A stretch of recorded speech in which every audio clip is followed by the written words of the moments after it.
O Senhor esteja convosco.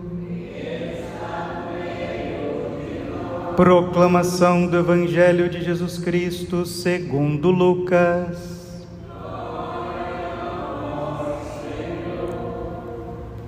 Naquele tempo, o Senhor escolheu 72 e os enviou 2 a 2 na sua frente, a toda a cidade aonde ele próprio devia ir. E dizia-lhes: a messe é grande, mas os trabalhadores são poucos. Por isso pedi ao dono da messe que mande trabalhadores para a colheita. Eis que vos envio como cordeiros no meio de lobos. Não leveis bolsa, nem sacola, nem sandálias, e não cumprimenteis ninguém pelo caminho. Em qualquer casa em que entrardes, dizei primeiro: a paz esteja nesta casa. Se ali morar um amigo da paz, a vossa paz repousará sobre ele, senão ela voltará para vós.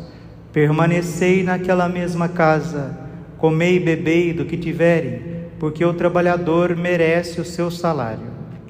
Não passeis de casa em casa. Quando entrardes numa cidade e fordes bem recebidos, comei do que vos servirem. Curai os doentes que nela houver, e dizei ao povo: o reino de Deus está próximo de vós. Palavra da salvação.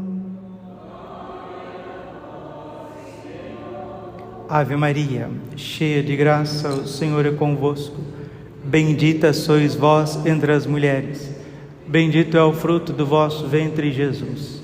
Santa Maria, Mãe de Deus, rogai por nós, pecadores, agora e na hora de nossa morte. Amém.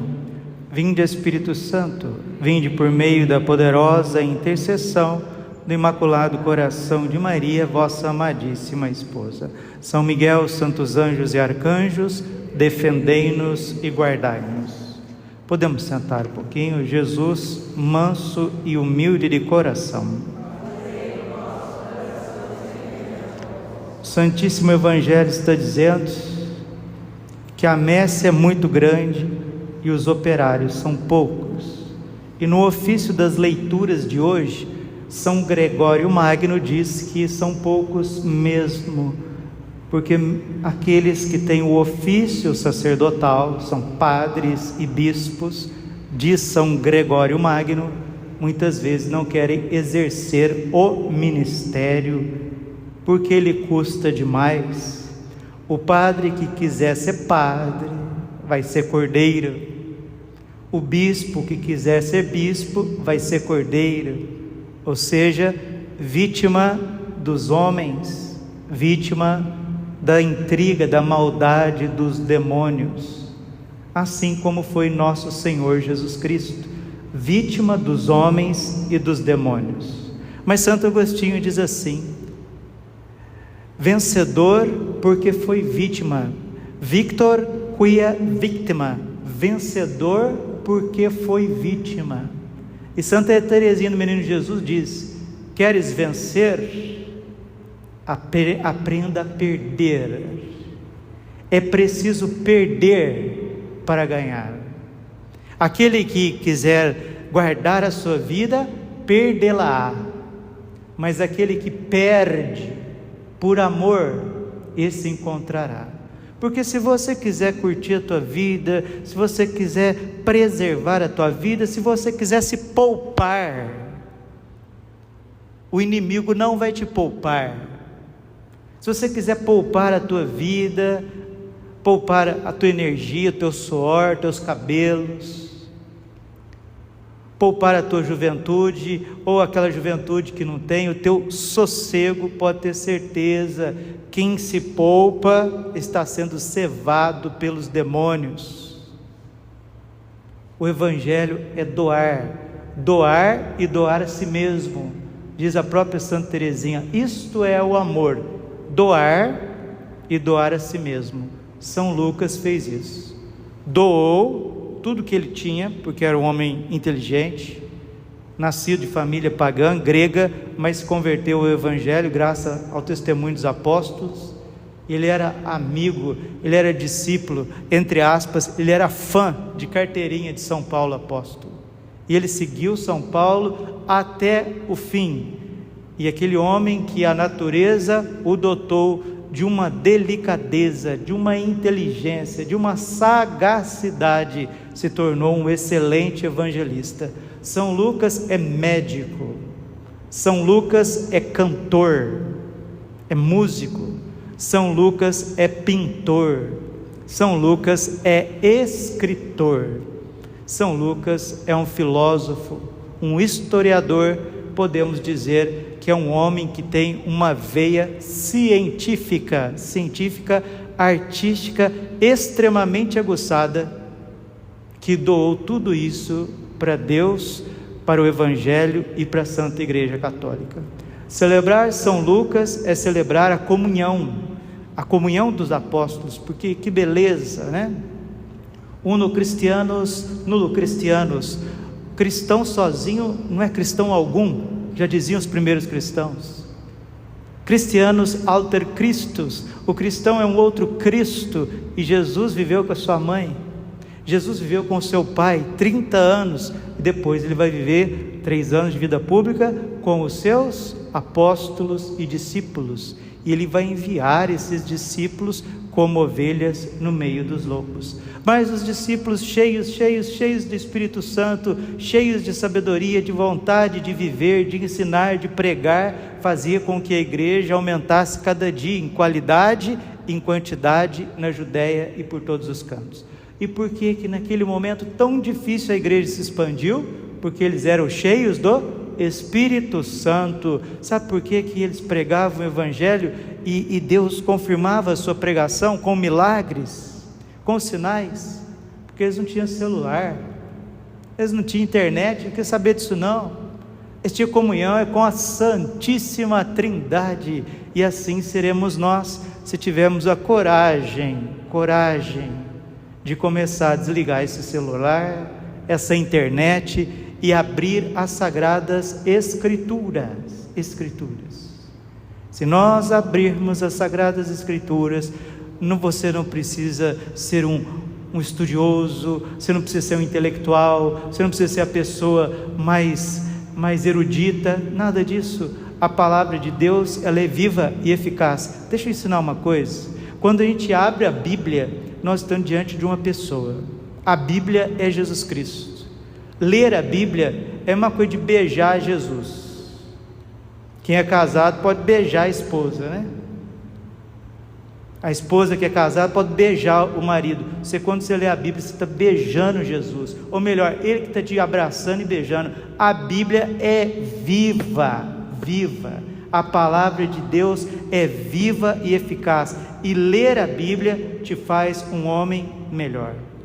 Ler a Bíblia enche o teu coração do Espírito Santo. A Bíblia é como se fosse uma talha, uma bilha d'água. Os padres do deserto, santos padres da igreja, comparam a Bíblia como uma fonte inesgotável. Santo Efrem fala isso: quanto mais você colhe a água de uma fonte, mais ela transborda. Então, se você quer um beijo da Santíssima Trindade, se você quer um abraço da Santíssima Trindade, pega esse celular, esconde lá na boca do jacaré e começa a abrir a tua palavra de Deus dentro da sua casa. Faça isso, tenha coragem de sumir com o celular da tua frente, tenha coragem de desligar a televisão, tenha coragem de fazer silêncio. Padre, por que você fala que tenha coragem? Porque o ser humano não suporta muito silêncio, você já não percebeu? Por que o silêncio, as pessoas não sabem fazer silêncio para ler a Bíblia, para rezar um terço, para fazer um estudo? Sabe por quê? Não é porque eu não tenho costume, eu não sei, eu não tenho costume, não, vou te dizer o que é. As pessoas não suportam as sombras que tem dentro de si mesmas. Agora já vai rumando o final do ano, e graças a Deus, muitos padres já começam a se organizar para fazer retiro espiritual, padres e bispos, e religiosos e religiosas, consagrados e consagradas. Pode perguntar para qualquer padre sério, e tem, graças a Deus, quando ele vai para o retiro, a luta que é no primeiro, segundo dia, se o retiro é mais longo, de 4, 5 dias, às vezes a gente vai começar a rezar lá no 4º dia, no 5º dia. Sabe por quê? Porque a oração, ela precisa ser precedida pela mortificação. Se você não afastar celular, televisão, conversa de gente, companhia de gente o tempo inteirinho, você não vai sentir a presença da Santíssima Trindade, a presença do Pai, do Filho e do Espírito Santo, e eles estão vivos, ou melhor, Ele, o Senhor Jesus, Ele é o único vivente, Ele é o único vivente. Eu sou a vida, eu sou a vida. Então a vida que nós temos, ela procede de Deus, que é a vida. Deus é vida, Deus é luz, Deus é amor. E se nós quisermos entrar em contato com Ele e sermos transformados, não precisamos ser especialíssimos. Nossa, aquele é extraordinário, aquele é fora da curva, meu Pai do céu, o que é aquilo, o que é aquela, meu Deus, ela é demais, nada disso. Os primeiros cristãos não sabiam ler e nem escrever, e derramaram o sangue por causa dos pergaminhos. Que pergaminhos são estes, padres? Os fragmentos das Sagradas Escrituras, dos Evangelhos, cujos apóstolos escreveram com o próprio sangue, e a geração subapostólica, para guardar esta preciosidade, derramou o próprio sangue. Ontem nós celebrávamos Santo Inácio de Antioquia, né? Santo Inácio de Antioquia, ele dizia assim: aonde está o bispo, ali está a igreja católica. Não existe igreja de nosso Senhor Jesus Cristo que não tenha a sucessão apostólica. Comunidades cristãs espalhadas no mundo inteiro que não tem a comunhão com os apóstolos, não é igreja de Jesus Cristo. Não é.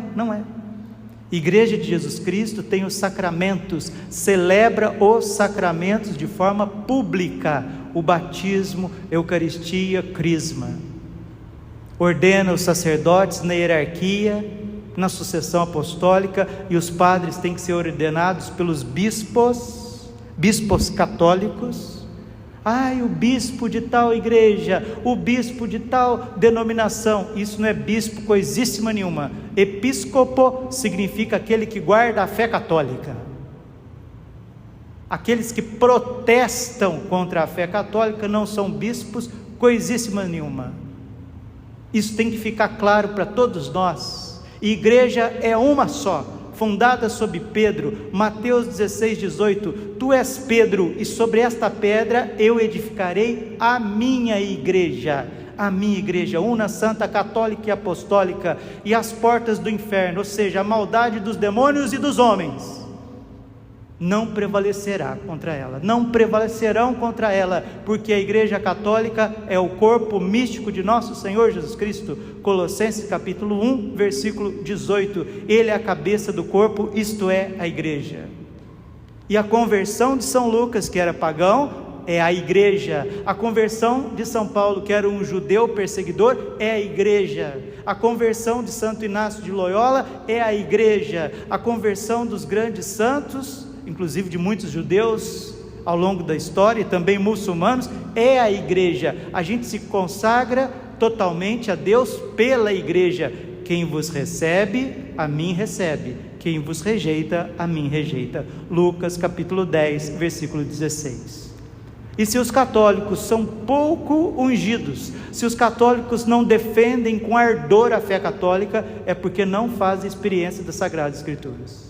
Repito mais uma vez, não precisa ser erudito, não precisa ser muito inteligente, não precisa fazer filosofia, teologia, uma série de coisas. Basta você ser realmente católico e fazer o dever de casa. Qual, padre? O que Nossa Senhora sempre ensina nas suas aparições. Nossa Senhora sempre pede a leitura da palavra todos os dias. E você que vem à missa todos os dias, com atenção e o coração aberto, você está fazendo isso. Você está fazendo isso. Se você vem à missa e escuta a proclamação da primeira leitura, do salmo, do Santíssimo Evangelho, a pregação. Você está escolhendo a melhor parte, que não lhe será tirada. Lucas capítulo 10, versículo 42, porque tudo mais vai perecer. 1 Timóteo capítulo 6, versículo 10, nada trouxemos para este mundo, tampouco nada levaremos. Se temos o que comer e o que vestir, contentemo-nos com isso. Esta foi a vida de São Lucas, São Mateus, São João, São Marcos, São Paulo, São Pedro. Essa foi a vida de São Francisco, Santa Clara, Santa Teresa, Santo Inácio de Antioquia, dos santos.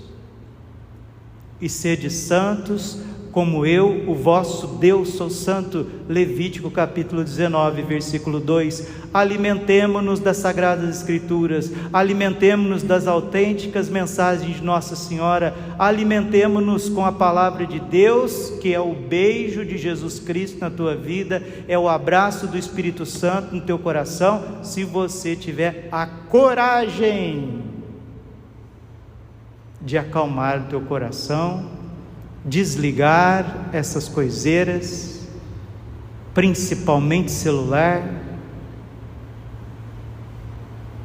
e começar a ler.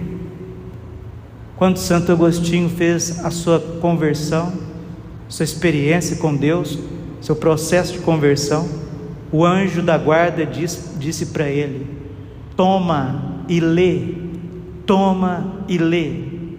Porque do mesmo jeito que se você não quiser ir lá na talha da sua casa, né? Talha é o filtro da água, bebedouro. Se você não quiser ir lá beber água, você vai secar,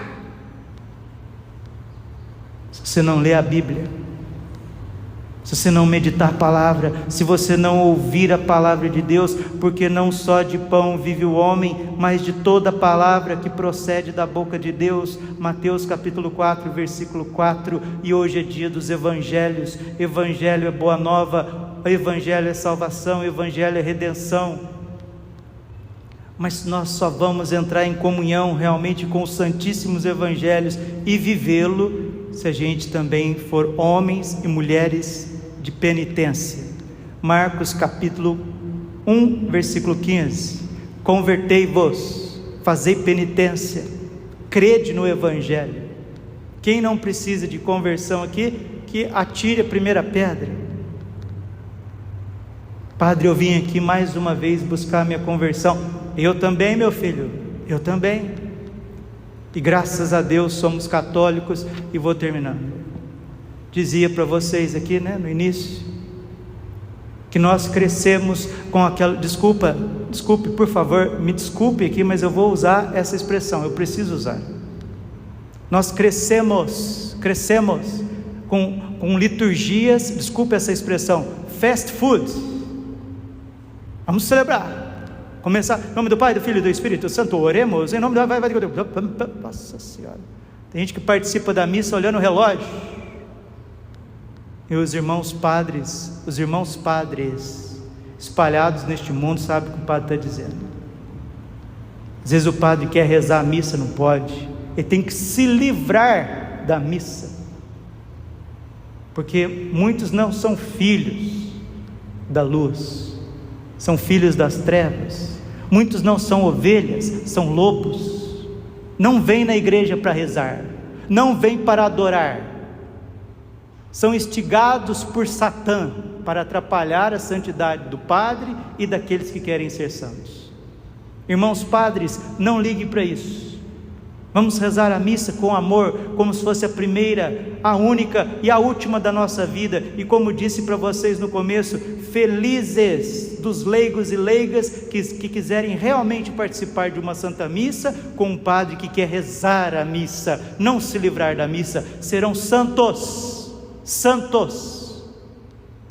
porque Santa Teresa d'Ávila disse: uma santa missa bem celebrada, uma Eucaristia bem comungada, basta para a gente ser santo. Mas a ansiedade não deixa a gente ser santo, depois não quer deixar o padre ser santo, e o padre às vezes também com as suas lutas, não quer rezar a missa, não quer se entregar, não quer se sacrificar, e vira aquele clube dos ansiosos, dos interesseiros. dos desesperados. E isso não é a Santa Igreja de Deus? Não, nunca foi. Uma vez falaram com o Padre Pio: tua missa está demorando demais.